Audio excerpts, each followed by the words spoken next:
Okay, it has to be quick because 10:30 we have to distribute and it's already 9. So just quickly, if anybody wants to point out. It's still useful because it's good before we proceed. Yeah. And keep it at 3/4. yeah.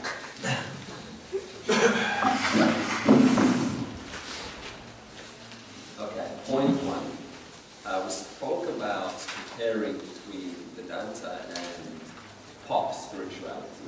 Now, when I say pop, I don't mean to degrade spirituality as its place. It's just that for mathematical comparison, logical reason, we made a certain chart. And sticking on the pop spirituality started with a paradigm. And the paradigm was that it starts with the statement, I am limited. And to get rid of that limitation, I perform an action which is limited to time, space, and by the performance of that action, then I will release or free myself from my sense of smallness or limitation. Now there's a problem with this statement, because if I am limited, who is then performing a limited action, expecting an unlimited result, that has no logic. So that falls apart. So the other potential, it doesn't always create a problem, but a potential problem that it can create is that I end up being dependent on the technique to regain that result. Okay, now we'll put that away, we'll go into Vedanta. Vedanta starts with a statement that I am already free, limitless. Now the Guru Shishya Parampara, the tradition, the Guru's duty is to let the Shishya, the student, know how the student is already free by removing the student's false notions about the I am. Okay. Point 2. Point 2 is that what is Ishvara? And we answered Ishvara is not time, space. Ishvara is not an object. Ishvara is that which precedes the object, time, space. Even though Ishvara is the cause of time, space, and object, and yet Ishvara remains free of the attributes of object, time, space. Point 3. The point 3 was something, and once again, it was a little bit personal, and it was, we said, what is the problem with perfection? And we stated that perfection cannot be found in the fallible world because the forms, the names, and the objects are subject to change. Therefore, looking for perfection in my mind, which is also subject to change, for example, decay, memory loss, age, makes no sense. The only two principles which are indeed infallible is one being Ishvara, meaning all knowledge and all power, and 2, Atman, which undergoes no change. Excellent.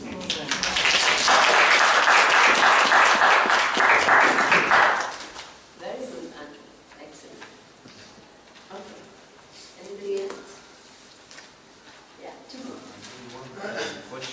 to this, because that's what we said yesterday, that only the infallible is infallible, so to say, and everything else is limited. But is it basically a judgment on our part? Because in fact, if one looks at it, actually everything has its perfect place at every moment. So in a sense, you can say that everything that happens perfectly, so to say, even though it's limited, but in a perfect place, always perfect time. And so that belongs to Ishvara. But not with, see, suppose if I, see, anytime you make a mistake, suppose I tell, I'm adharmic and this is perfect, what will happen? You will never try to move towards dharma. Very important. So only with reference to Ishvara's order, you couldn't do anything better at this given point in time. But from your standpoint, you have to move towards the alignment. Right? But if I start by saying everything is perfect, there is no incentive for self-growth. Do you understand that? So that means that you have to understand that where is possibility, where we are saying that it's something which cannot be changed anymore is what, and that is something which is free from any limitation, are only two things. One is what? The awareness, as you said, because it doesn't undergo any change. Without its presence, nothing can happen. So that you can't better it. You can't better limitless. You also can't better what? All knowledge and all power. You can't, right? But you have to. The whole growth of Jiva is what? Moving from a given position, the entire chart we prepared of values is something which is to be cultivated. It's not already there. So you can't say, if it is not there, if you say, oh, it's perfect, it's in Ishvara's order, then, it puts you again on a delusionary mode. So this is why when you learn Vedanta, you have to be extremely careful what is what. Because if you keep moving to that and use ideas wrongly, it actually hampers the whole vision and your own growth and your own, and then you think, oh, I get it, but actually there are major mistakes. Do you understand that? So that means right now it is there, but you're also given a potential to move to a better place. So there one has to do that job, right? Human growth is all about cultivating values which are not already there, right? So it is important, if I start believing that whoever I am at the level of mind is perfect, I don't move towards it. But there is no mind the other way. There is no mind which is at every thought will only manifest these values. You see what I mean? So that means, or at any given point in time, will even have the full knowledge of everything to even make the best decision. At the same time, we have the strive is to move towards that. You see what I mean? So the mind, by definition, can be, you need maturity. So what does maturity mean?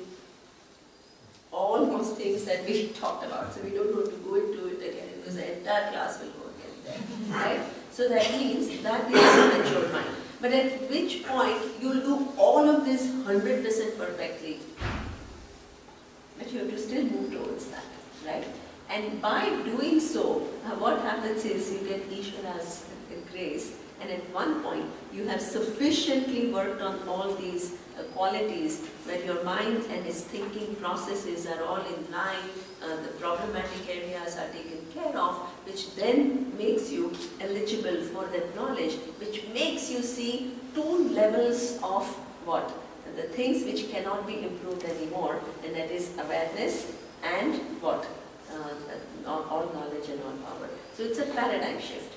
But in order to make that paradigm shift, mind has to be prepared enough.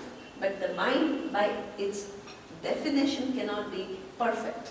Do you understand? so maybe it's better to say not the perfect, but in order. Yeah, because, exactly. No, because what I'm thinking is, if one says, okay, let's say anger or something like that, Yeah. and if one says, no, that's somehow bad in a negative sense, then that's resistance. No, It's so kind of- please understand that yes, you have to understand that your anger is there for a reason. So instead of trying to deny your anger, you accept it. But that doesn't mean then for the rest of your life you remain angry and say, oh, this is in Ishvara's order.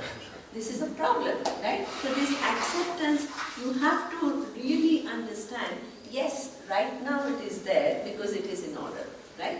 Because there are causes which is making it what it is. But you are also, as a human being, given the potential to process it and what? Free yourself from it. That is also within Ishvara's order. So you have to take those initiatives and free yourself. That is called growth, maturity, which is coming within which, see, if you listen to what Andre is saying, that given effort that you make to put your thought processes in order, does it come within karma or is it coming within knowledge? Karma, exactly.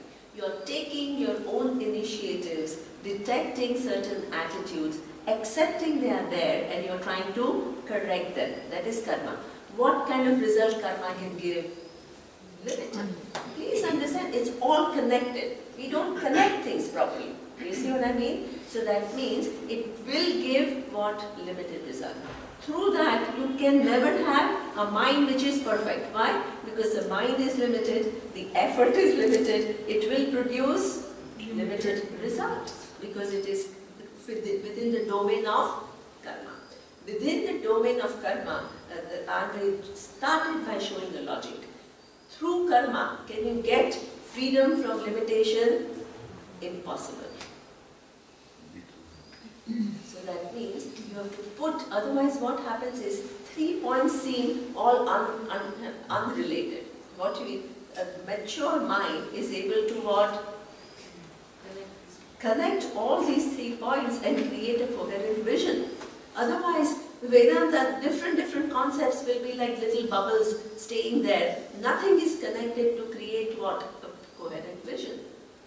So if your mind is able to see that hey, through karma I can get limited result, but I can get result. And I need that result, which is what? Clarity in my processes of thinking in order to get to this final reality. So neither I can say everything is within order. Yes, right now my anger is within the order, but the potential to correct is also within the order. And this is why so many verses of Gita point to that. If it was everything was within order and you didn't have to do anything, why would Lord Krishna spend so much time talking about human growth? See, we don't think beyond, we get stuck with some kind of a simple thing and there is no wisdom there.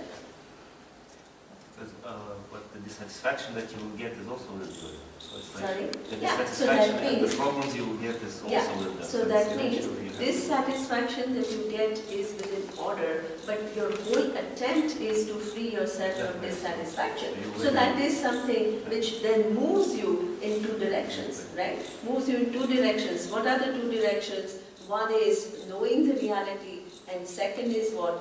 Relatively becoming a satisfied human being by understanding that, okay, before you get to the final reality, understanding that, oh, there is an order which kind of makes things what they are. So what it actually does for you is reduces your levels of dissatisfaction. One is a relative thing, the other one is the absolute. Right? Whenever we are talking about a certain thing of a mind, where you are making a change in your attitudes, it is not, is it limited or limitless? Limited. Why? Because mind by definition is limited. And the attitudes that you cultivate are limited. But that has to be sufficient enough for the mind to be able to get to the bigger reality. So that means there is first relative removal of dissatisfaction, and that relative removal of dissatisfaction then leads to knowledge, which prepares the mind, which finally figures out all that is here is one reality. Suppose you understand that, where is your dissatisfaction? Tell me. Yeah, exactly. But that is not out of the mind being in a certain way, it is by knowing the nature of Atma. Make that distinction. Do you see that? So one is with reference to realities, the other one is with reference to quality of mind. And you have to distinguish these two. This is why we make also distinction between, see, bring back everything I have taught. We made a distinction between Dhyanam and Nididhyasana. We constantly started doing it so that you don't get mixed up between the two. What is Dhyanam? The meditation. It's a karma. Karma means what? It's an action. Action towards what? Preparing your mind. And what is Nididhyasanam? It is Pramana Pravritti. See, we say all this, but the meanings don't formulate. So that means, Pramana Pravritti, what it means is, with that kind of a mind, which has gained a certain clarity, I am able to contemplate on what Upanishads are revealing as nature of Atma. Which itself, do you have to make, please understand, do you have to make your Atma a compassion person or your mind? Mind. Please understand. Do you have to make Atma free from mechanical thinking or your mind free from mechanical thinking? Please get it for once and all. Otherwise you keep mixing up. It will all become khichdi.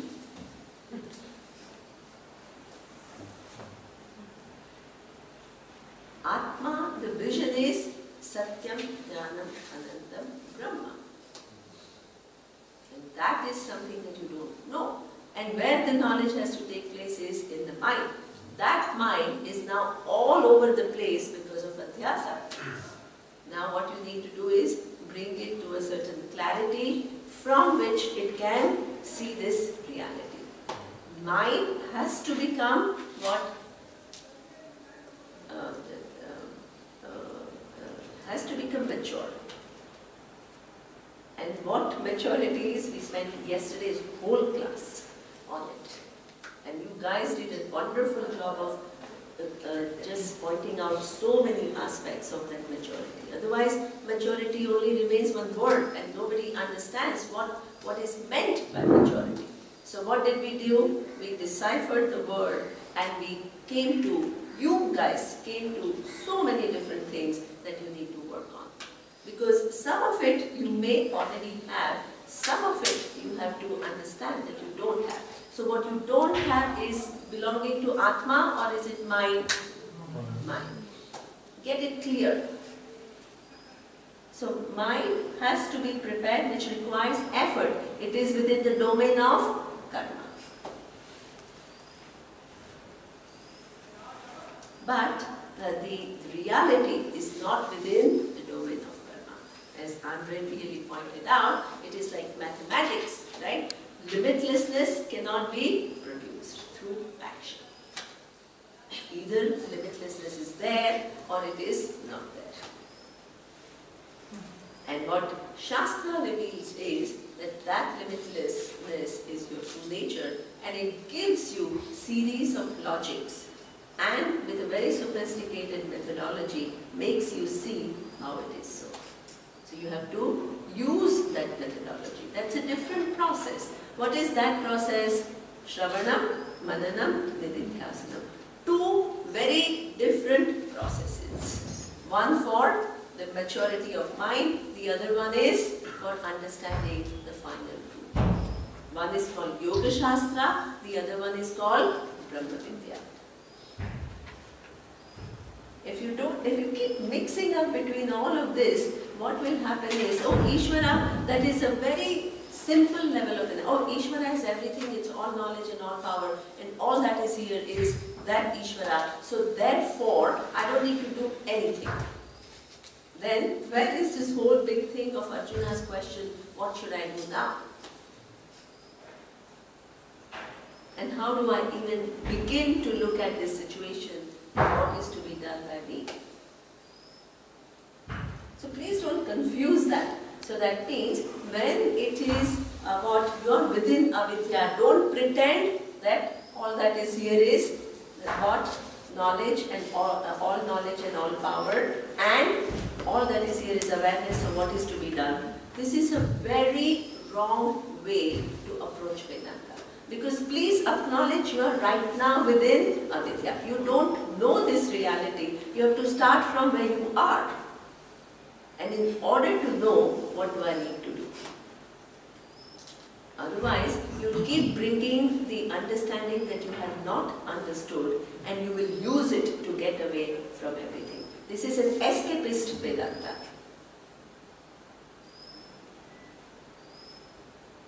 You say, knowledge and power is perfect, awareness is perfect, and all this is only a manifestation of that. So, everything is perfect.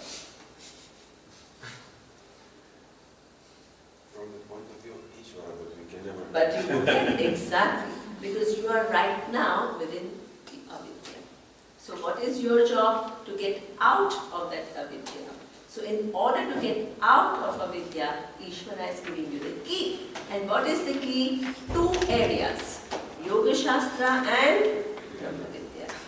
You have to use it intelligently to get out. And don't pretend that this is the thing and therefore you have nothing to do. But then you get feedback anyway. You get the feedback. You get the feedback. Absolutely. So it's so intelligent that it can give you feedback in form of real pain, but also just a slight restlessness is feedback, like a question or a doubt. So I think you never can. I think it's not possible to really pretend. You always. Unless you are so much in self-deception. But even then, something will break it up. A question or something. Yeah, absolutely. Yeah, Ka. I would like to add one point. It was a difference between Ishvara and the Deva. And we said all the Devas are manifestations or aspects of Ishvara, and the Devas are only have a different body and mind as the Jivas, but same is the ignorance. And the starting point of the 3rd chapter is this story about the war Devas and Asuras. And Ishvara teach them to remove their ignorance and their arrogance. Okay. Wonderful. Yeah. So that means we said that when what is the difference between Ishvara and Devas? So Ishvara is knowledge and power, and you can see that all knowledge and all power from so many different angles. But Deva, by definition, is a jiva. And jiva means it's a, even though, then why do we call it Deva? Just all of them, all of us are jivas, right? Insect is a jiva, a fish is a jiva, individual, the human being is a jiva. So why do we have all different names? Because there are different forms, right? So therefore, the Deva is also yet another form with a little more sophisticated body and a little more sophisticated power and the little more sophisticated what? The objects within which they govern, but at the same time itself is, what is your problem? Okay, please let me, because it disturbs. Yeah. Okay, so, the same is the ignorance. yeah. Body and mind are different, Yeah. more refined. Exactly, more refined. But what is common is the ignorance. Yeah, Ruxandra, what is it? Maybe I understood wrong when he made his comment. I thought I heard that he said that there is a difference between the Deva and the Jiva. Maybe I understood the Khan's answer earlier. When you presented your point, I thought that you said that there is a difference between the Deva and the Jiva. Ishvara. Okay. No mistake, sorry. Okay. Okay.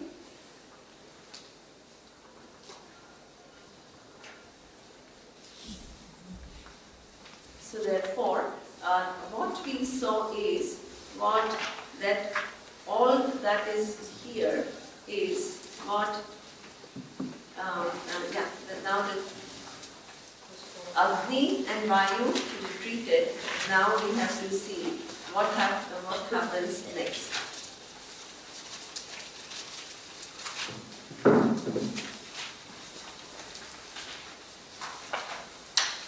Okay. the devas are not able to do their job. So therefore, what happens? Indra. Indra, who is Indra? The king of all the devas. So the king of all devas, now he says, my people cannot do the job, so I have to do the job. Look into the matter. Okay? So therefore, what happens is now, Indra goes. Atha Indram Abruvan Etat Vijanihi Kim Etat Yakshamiti. So now what the Deva said to Indra now, hey, Lord Indra, you please find out what is this Yaksha. Taha iti. Indra says, sure, I will do that. Tat abhyavadata tasmat arodhate. Okay? So tirodhe. So what happened is, as Indra approached this Yaksha, what happened? The Yaksha disappeared. Oh, what is that? Now what? In the place of Yaksha came what? Sa tasmin avakashe striyam ajagama bahu shobhana uma hemavativcha tam havacha kim etat yaksham iti. Okay? So Indra was at the very same place, and then what happened? There was a woman who appeared who was Uma, the daughter of Himavan, and who was very effulgent. And Indra indeed asked her, what was this Yaksha that appeared in front of me? Okay, so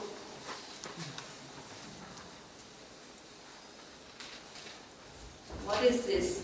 As Indra went, what happened to Yaksha? Yaksha disappeared, and who appeared? Uma. Okay, and then what did Indra do? Indra asked Uma, who was this Yaksha? Right? So, what do you get from this story? Indra was humiliated also. No. He didn't get an appointment. Also, the king of kings. Was different from the ugly and the Vayu. Yeah? He started now to be not so proud and he arrogant, he changed. And then Uma would appear and they choose him for Brahma Vidya. So she can give him this knowledge. Excellent. Right? This is the way to take the story. Did you hear what Yuta said? Yeah. So that means the Vayu and Agni only went with their arrogance to show off how great they were. And then when they were given this simple job that they couldn't do it, and even without asking anything, they just retreated because they were humiliated, they were ashamed, and they acted only based on that. Okay? But when Indra went, his attitude was, what is implied is what? His attitude was different. His attitude was how? Huh? Curious. How do we know this? So, implied. Yeah. Okay. So that means, what it means is that, and he was curious and there was no arrogance there. Therefore, he became eligible for knowledge. So this Uma represents what? Uma represents knowledge, right? So that means that because this knowledge, where is this knowledge from? From Ishvara. So therefore, because Indra was ready, he was not arrogant, he was curious, then what happened? That the possibility of Brahma Vidya happened for him. That also shows what, how do you approach Brahma Vidya? If you approach Brahma Vidya with all kinds of confusion, what will happen? That Brahma Vidya cannot bless you. Yaksha is there, Yaksha cannot bless you. But when that is over, you have overcome the initial arrogance, initial kind of a thing, then only Brahma Vidya can happen. Whole of Gita is like that. See, Lord Krishna knew Arjuna for how long?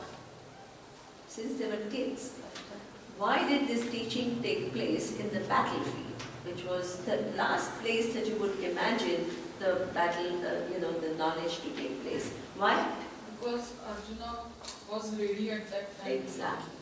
Arjuna, the same person, was not ready. Until then, he was Lord Krishna's friend, and he kept asking him for help for limited things.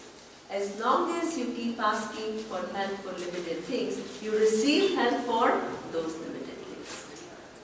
It also shows when we're desperate, when things are really critical, then we're ready to learn. Because otherwise life is still relatively easy, relatively okay. Yeah, that's true. Many times in the experience of so many people, when is it that they actually are attracted to this Brahma Vidya? Unfortunately, right? There are a few minority who in their mind comes, even when things are well, comes this thing that, hey, where do we all come from? Why are we all here? Those questions also arise. It's not like only when you're in crisis it arises. For a small minority it happens. But for majority it is like this. Majority is what? That some crisis happens, you don't know how to handle it, you're all over the place, and that is the time that this kind of a question begins. Every bubble that you had built was all burst. That's when you begin to ask. Certainly. I just wanted to say it a little differently that it's also where the mind is not prepared. Yes. So Atman is. Yes. It cannot reveal itself anymore. Excellent. My mind is not prepared. Yes. So I'm playing whatever game I'm playing with it. Absolutely. And when it is prepared then. Absolutely. So, see, Sajani, it's very good. There are two levels of preparation. One is, it's prepared enough to ask a question. You see what I mean? So that means that also requires some maturity. So that means unless you have some maturity, you will not even ask that question. How many people go through difficulties? How many people go through crises? I think almost all of us. But what is the percentage of people who come to Brahma Vidya as a result of that crisis? Very little. So that means the starting point, the knowledge was given to whom? Arjuna, who already had what? Dharma, perspective of dharma, very much clear. He was an evolved human being, he was living with values. So that means even for a question to arise, you need to have some maturity. But after that question, to get to this knowledge, you need another level of maturity. This is why to Arjuna, who was already so evolved, Lord Krishna teaches all these values that I taught. He says, you need to still cultivate all of this in order to get to the knowledge. So don't assume that you have everything. Even if you are evolved, don't assume you have everything and just go to the mountain and try to learn, because unless you have worked on all these multi-dimensional values, the knowledge will not take place. So two levels of maturity. Get it? One, to come to this knowledge, one needs to have some punya, one needs to have certain clarity, one needs to have certain infrastructure where one is a noble person. First level. The second level is to get to know this reality, there is yet another growth. Okay? So, yeah. Why did you approach a woman? Why not somebody else? Like knowledge is represented as he approached knowledge. So why knowledge is represented as a woman? The first thing that you need to understand is knowledge, right? Suppose it is from Ishvara, all knowledge and all power. It has to be what? It has to come from The wise some entity, right? Because you cannot have these words are coming out from an entity, right? Not like from the space, some voices are coming down and we all hear it, right? So that means there is always an entity. As initially, ma'am, you told that Ishvara has potential expressed by Maya. Means No. Please don't say Ishvara is potential expressed by Maya. What does this mean? No, means Ishvara has potential. It's not expressed, it has potential, it's awareness, and Ishvara has potential of knowledge, and Maya, you told when this potential is... I didn't say, please don't attribute it to me. You say what you understood, then I will say what I meant. Yeah? If you say I said it, it becomes very this, as though I'm saying all these things which I didn't say. But you say what you understood, then I will... Yeah, tell me. Here we are saying that awareness doesn't have any attributes and awareness, but it doesn't express itself. Sarvajna and all power and all knowledge, awareness.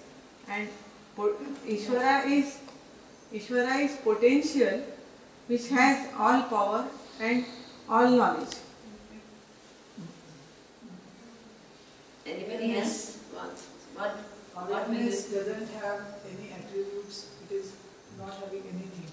But for attributes to get expressed, Ishvara has to come in the place.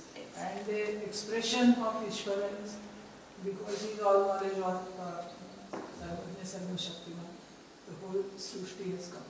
Excellent. This is very precise. This is good. This is clear. Very good. Right? And before that all knowledge and all power, before the manifestation, it was potential, but it could not come unless it comes in some form. It will not be expressed. That is why it is for Sarvajna. Excellent. This is correct. This is precise. Okay? So, the other question, Ishvara is no gender. No, it's not male or female. Absolutely. Wonderful. So that means it has to come from some form, but that form doesn't, there is no excellent, there is no male Ishvara and there is no female Ishvara.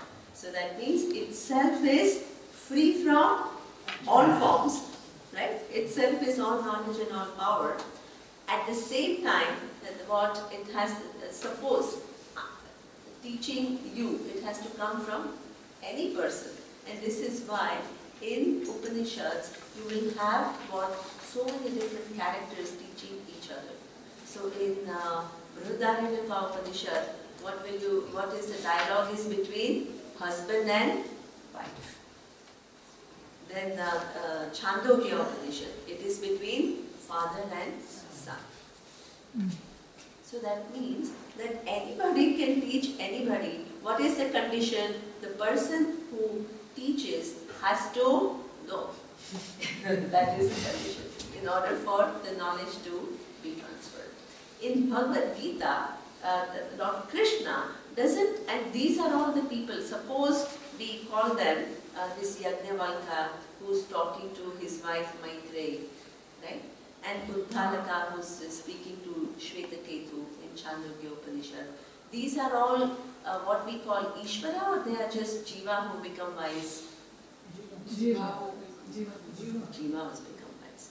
So that means an individual has removed the ignorance, and then what happens? The knowledge which is of what is transferred from one person to the other. But Lord Krishna in Bhagavad Gita doesn't present himself as the Jiva at all. He presents himself as Ishvara. He presents himself as Avatara. So what does that mean? That Ishvara, I had shown you, what is the difference between Ishvara and Jiva? Jiva is born with ignorance, and in a lifetime, what ignorance can go and the person can know the reality. But Ishvara, when it takes one given form, is it what we call a Jiva? No, because the starting point is not ignorance. You understand? So that means the ultimate knowledge has to be of what is. It can either come from Ishvara or it can come from Jiva, who knows the reality. Do you understand? And that Ishvara can manifest as male or female. But ultimately the knowledge, even if it comes from a Jiva, it comes from Ishvara. Absolutely, absolutely. Because that Through Jiva is a through a Jiva. The Jiva who is now vice versa. So we make a distinction, but Ishvara itself, in order for it to come, right? Lord Krishna presents himself as Ishvara, but he takes a male form, right? And Uma is here in form of an avatar. So that means there is according to this Upanishad, we can say that there is a female form that comes. And that's wonderful. Ishvara can take any form, right? And to teach you.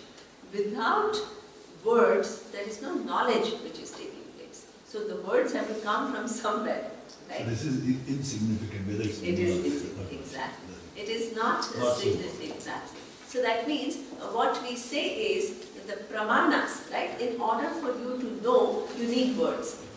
Where these words are coming from, it can be very different sources, but the words have to be revealing what is. There is no room for the words to not be accurate, right? Is it clear? And it's also helpful to have a female form once in a while. It's interesting. I had Saraswati, these are also the forms of it. yes. It was in crow form also, Kakamshundi. Crow form. It was in crow form also. Yeah, exactly. See, we have all these Purana, and in that Purana, what do we see? Ishvara comes as Kurma. Sometimes what? Crow. No, but Kurma is what? Matsya. Matsyakara. Exactly. Right? Varaha. So that means all these. So Ishvara, in fact, manifests everything and is free from everything. It can take yet another form. It's not difficult, right? Love your lesson. Exactly. Don't bother about the form. Absolutely. Exactly. Right? So words have to come from somewhere. And as long as the words come from a source which knows the reality, whether it is Ishvara who knows the reality or through Jiva who has come to know the reality by using inappropriate means of knowledge, the words do their job. Where they come from is irrelevant. Okay? So therefore, now okay.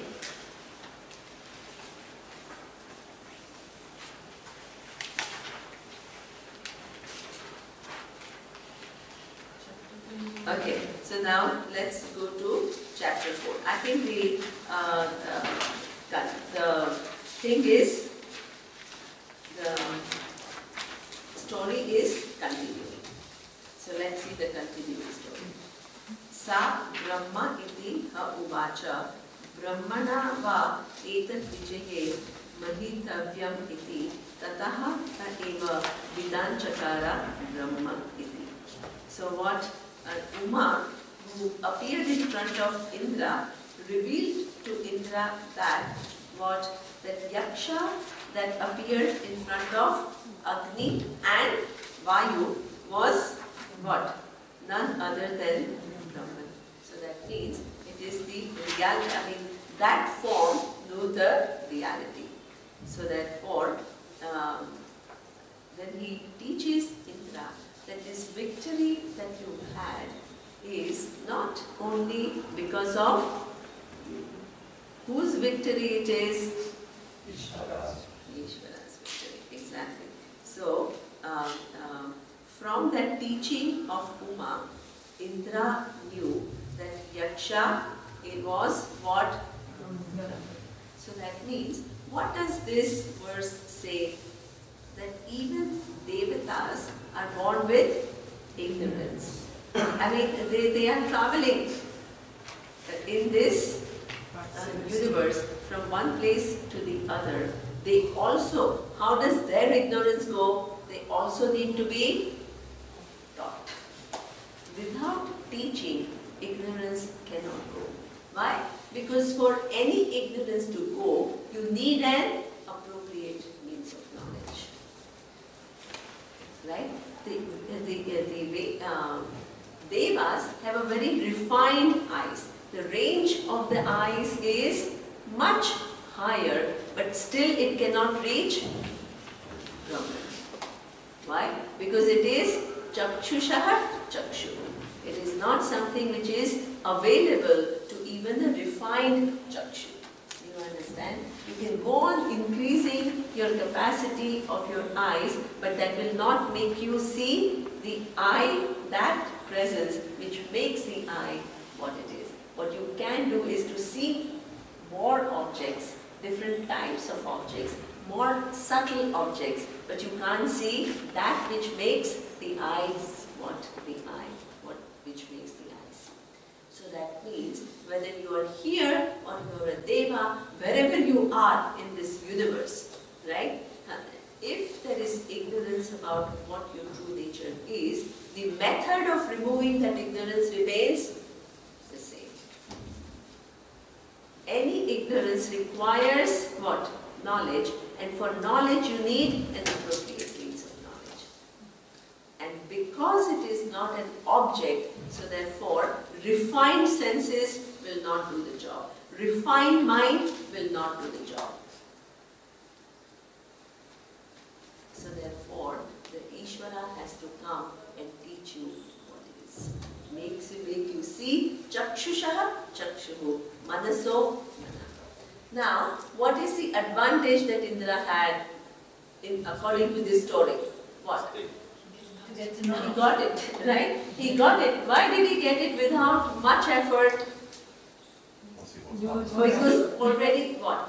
Already to exactly. Already to become Indra, you have to be very evolved.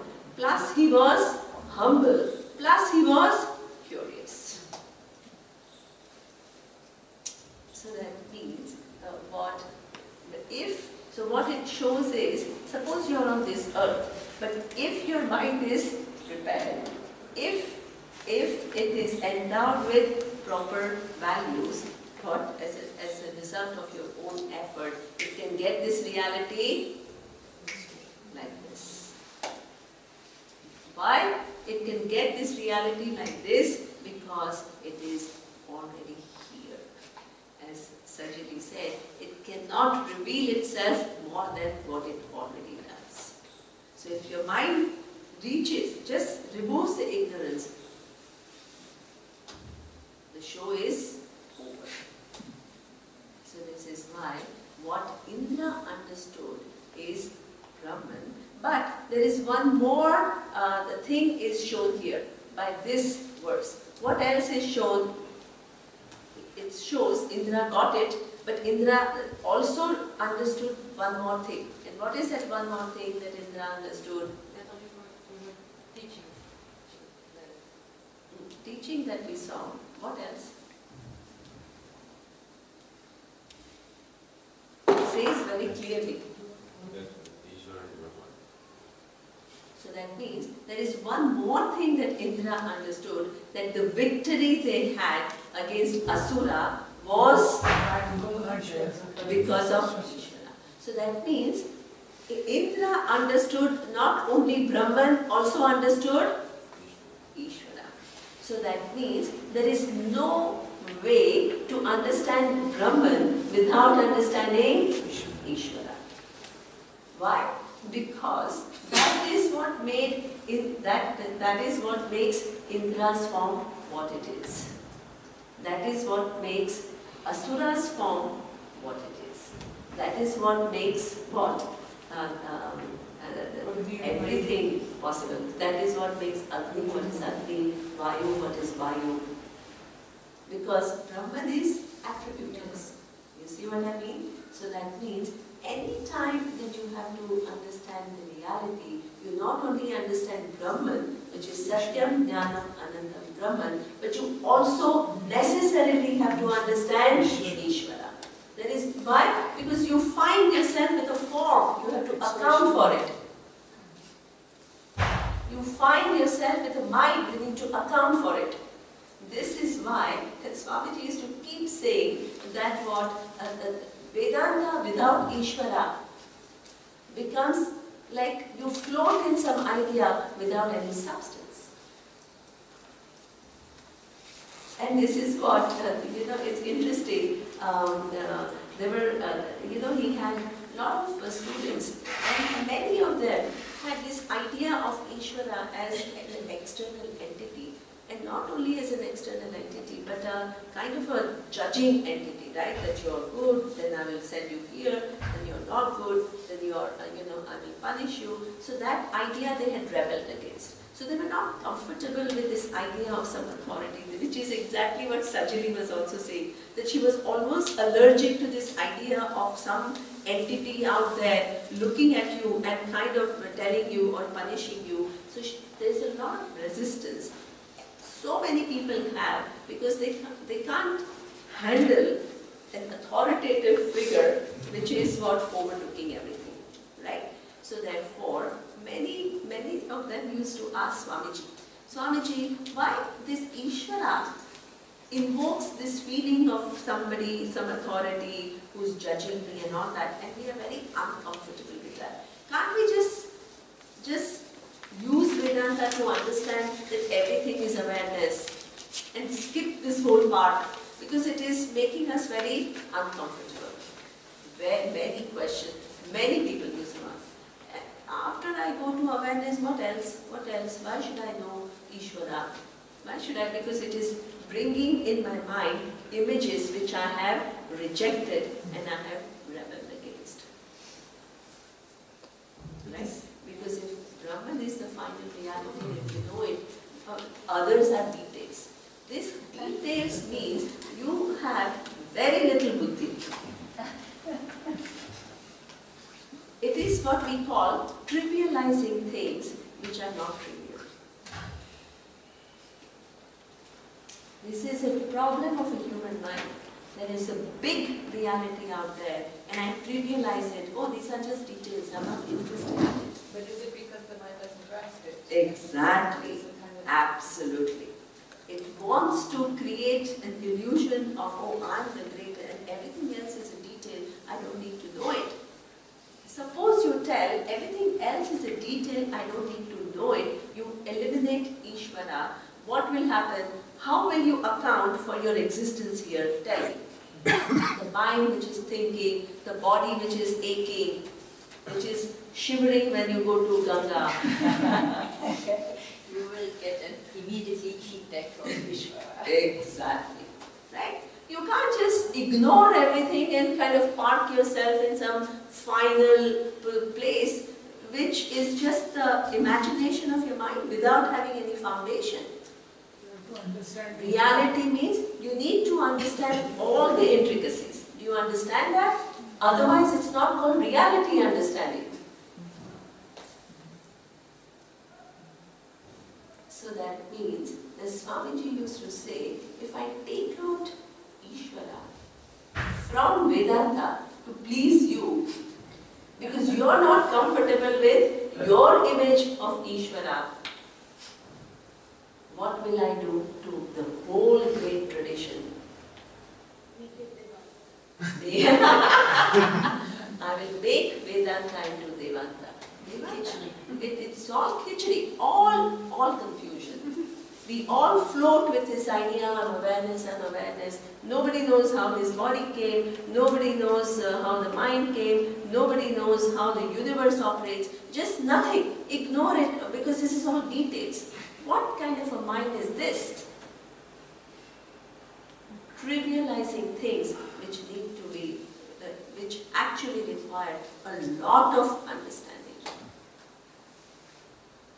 The fact that you feel uncomfortable with it, it's Ishvara. Exactly. So that means that you know that it's Ishvara. No, I would not say it exactly like that. The fact that you feel, it's a good idea, but I would put it slightly differently. What I would say is, the very fact that you feel not comfortable, right, just floating with awareness, you still want to know more. Why? Because your mind deep inside knows that it is not enough.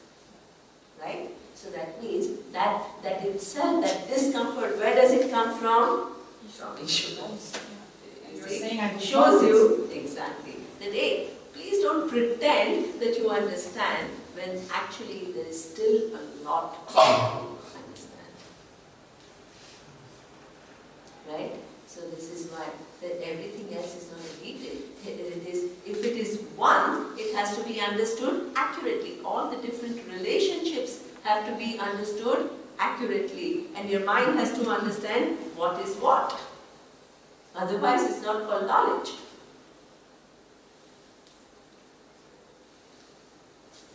So this is why there is a certain amount of humbleness that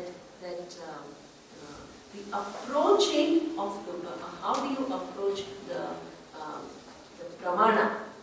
You have to understand. You can't say, oh, this part of pramana I don't like, it is making me uncomfortable, so let me skip it.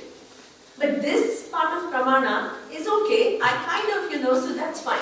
Hey, whole pramana does the job of giving you a clear understanding of what is what.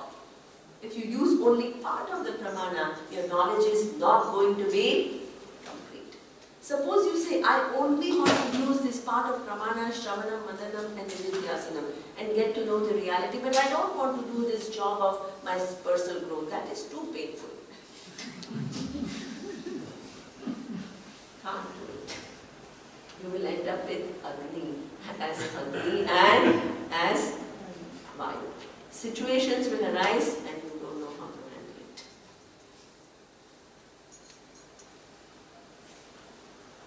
So that means, the pramana means it has to be used in its totality.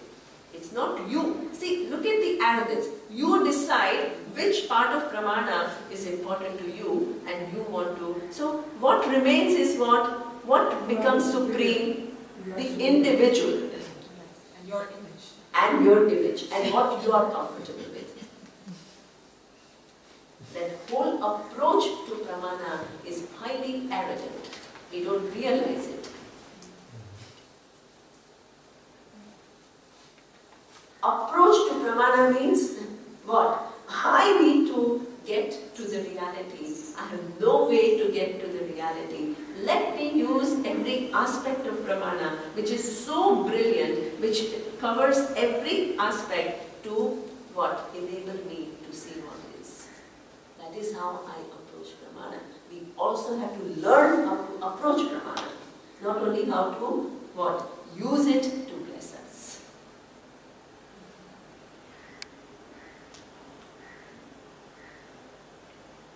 So that means under this, Indra had all the qualifications. He was exalted, at the same time he was wise. Others were exalted but unwise. So therefore the knowledge did not take place for them. Okay? So that means he understood Brahman and he also understood that it was Ishvara's grace which made them victorious in that war between Asura and Deva. Okay? So this is Tasmat va ete deva ati taran anyan devan yat agnihi vayuhu indraha teha anedishtam prasprushuhu te ki prathamaha vidanchakara brahma iti. So what is this? Here he says, therefore, Agni, Vayu, Indra excelled the other devas, for they came in touch with the Yaksha from the closest place. They first came to know this Yaksha to be Brahman. What does this show? What does this sentence show? That even being in touch with the knowledge, if you're already blessed. Yeah, but Indra taught Agni and Vayu. Right? First Indra, because see, initially what happened, Agni and Vayu had retreated without knowing Yaksha. Agni and Vayu were given some experience which kind of made them question a little bit, but at that time they didn't engage further. But Indra was wise enough, and Indra came to know, and after having come to know, what does he do? He passes it on to Agni and Vayu. This is again what Guru Shishya Parampara. Did Uma have to pass it on? Just look at all these relationships. It's very interesting. Did Uma have to pass it on to Vayu and Agni? No. Uma passed it on to Indra.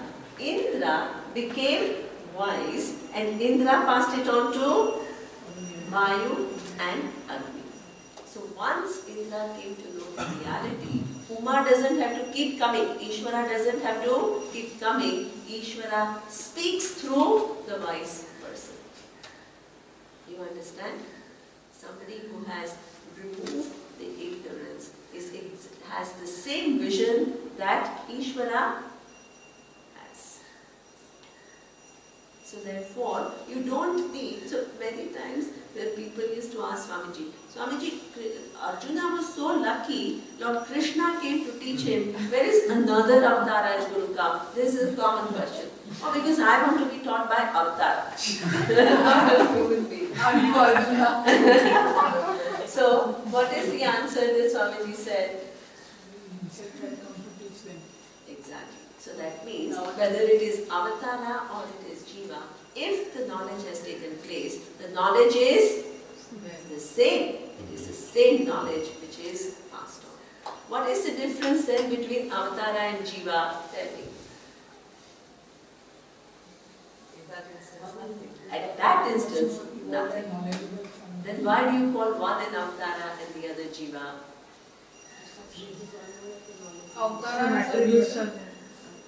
Jiva, as you said before, Jiva is the beginning, avidya, and avatar is born without avidya. Excellent. What Yuta is saying is absolutely right. If you need knowledge in order to transfer, pass on the knowledge, what is the difference between avatara and jiva, a wise person? In this case, Indra, right? The difference is, what is the difference between Uma and Indra in this case? Both, right?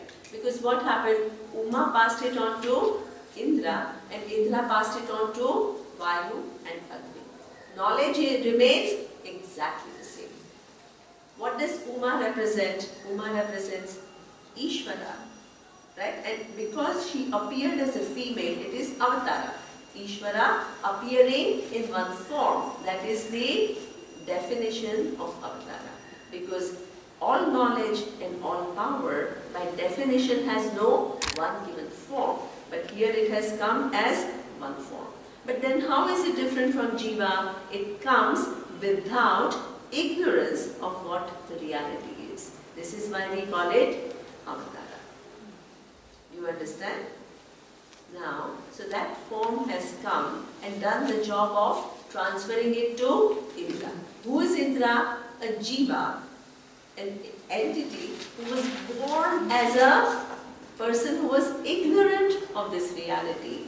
But in this lifetime, God got rid of that ignorance and came to know the reality.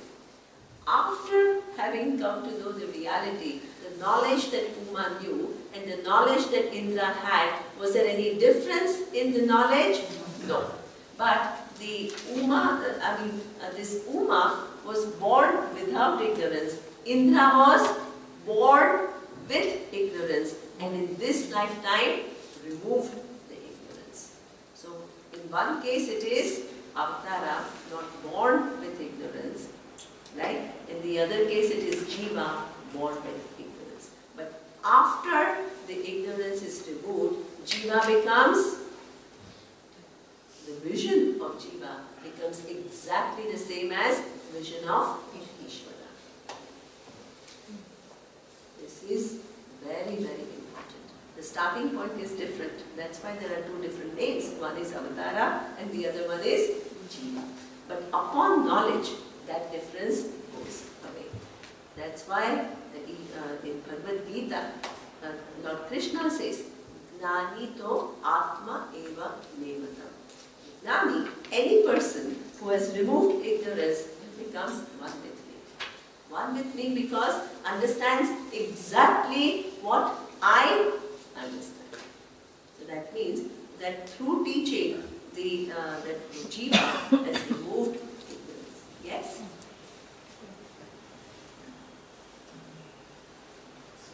So only the jiva has to purify the mind, right? Yeah, exactly. Wonderful. Only jiva has to purify the mind. The avatara doesn't have to do anything because it's born with that knowledge. Ishvara takes that given form in order to give the knowledge or to do one specific job.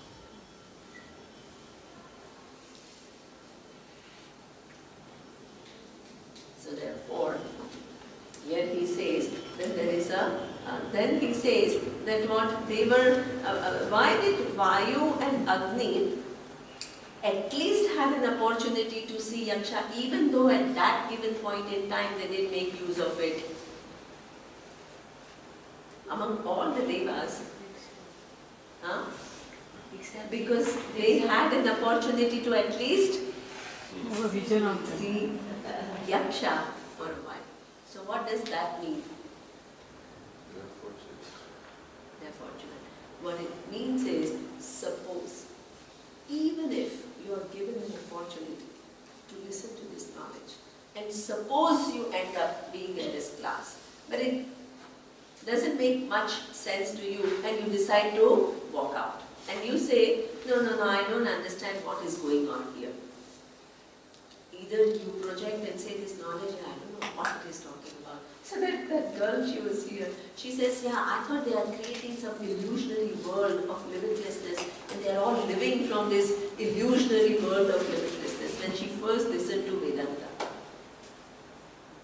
So she walked out, she said, what are they talking about?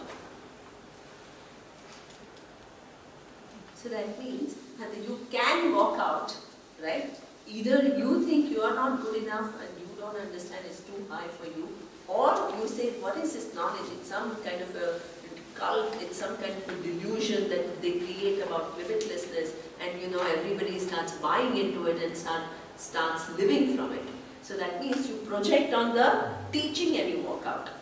Either you project on yourself and walk out, that this is too tough for me, I just want simple things like, oh, be a good human being, that's what I'm comfortable with, right? You can say that and it's valid, it's okay. Or you can say this knowledge is all, and God knows what it is talking about, right? And then you can walk out. But the very fact that you heard it once, or you had some opportunity with some exposure, it can never keep you the same person again. This is what they say in a life of a jiva. Exposure to this knowledge is a defining point. From there, the journey of jiva is in a completely different direction. From an outward search for satisfaction to discovery of oneself. It's another journey altogether. Another journey. So therefore, this is Agni and Vayu, even though they could not make use of the presence of Yaksha at that given point in time, the very fact that they had seen that Yaksha made them at a later point what? Eligible and interested, and they learned it from India. These stories are amazing stories. Because every sentence has something to convey. All implied meanings of what it says. Okay? This is would you say this is a worst of experiencing Ishvara? Or as an extreme situation? Because they were confronted with, they had no power at all to do this little grass hunt. So they were confronted with not only the fact that they had no power without, there was something which not made, it did not make it possible for them to use their power. So that was something which was also shaking them. But there was also something else which is other than devas, which was yaksha. So that means some partial understanding of what, and as Surya described, something enchanting. So some partial insight into, in this universe, there is something other than what me, who makes my abilities what they are.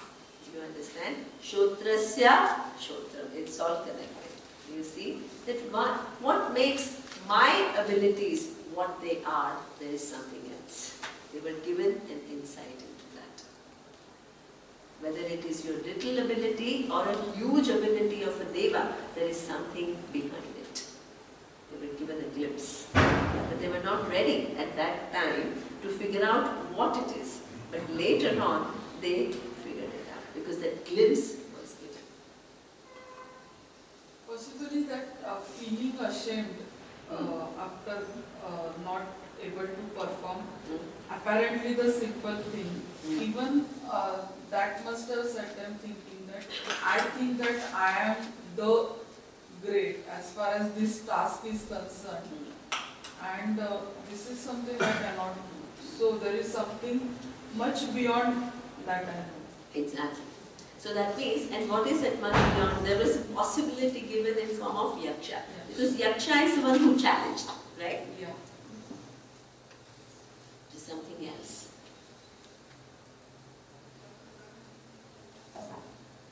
So this is what it says. Tasmatva Indraha.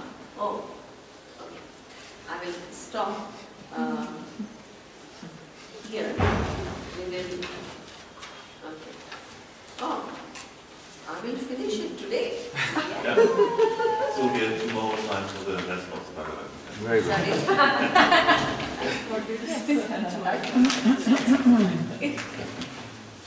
Oh, this is nice. Okay. So I will do it in the second class, but I didn't realize that I have only 4 more words, no, 4 or 5. I may need, it's okay. I may need some time. No, it's not as small as I think. But yeah, okay, we'll do it. What I also need to do is that this same story has yet another interpretation. That's Surya reminded me. It can be looked at from a yet another way. So once we finish this, we will do that exercise also. Okay? So it's interesting. This one image can carry so many messages. So that is.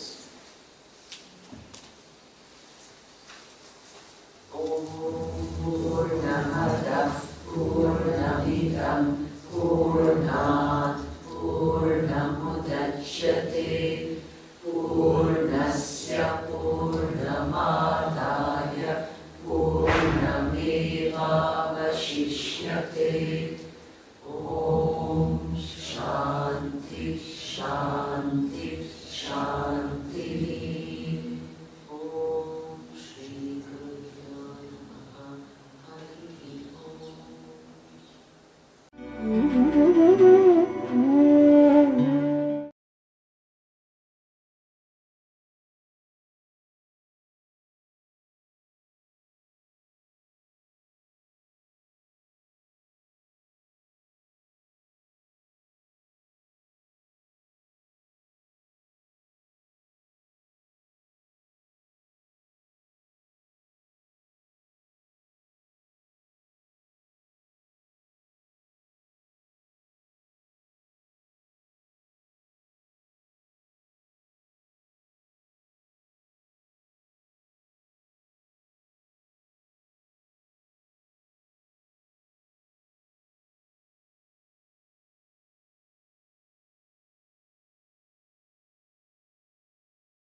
Mm-hmm.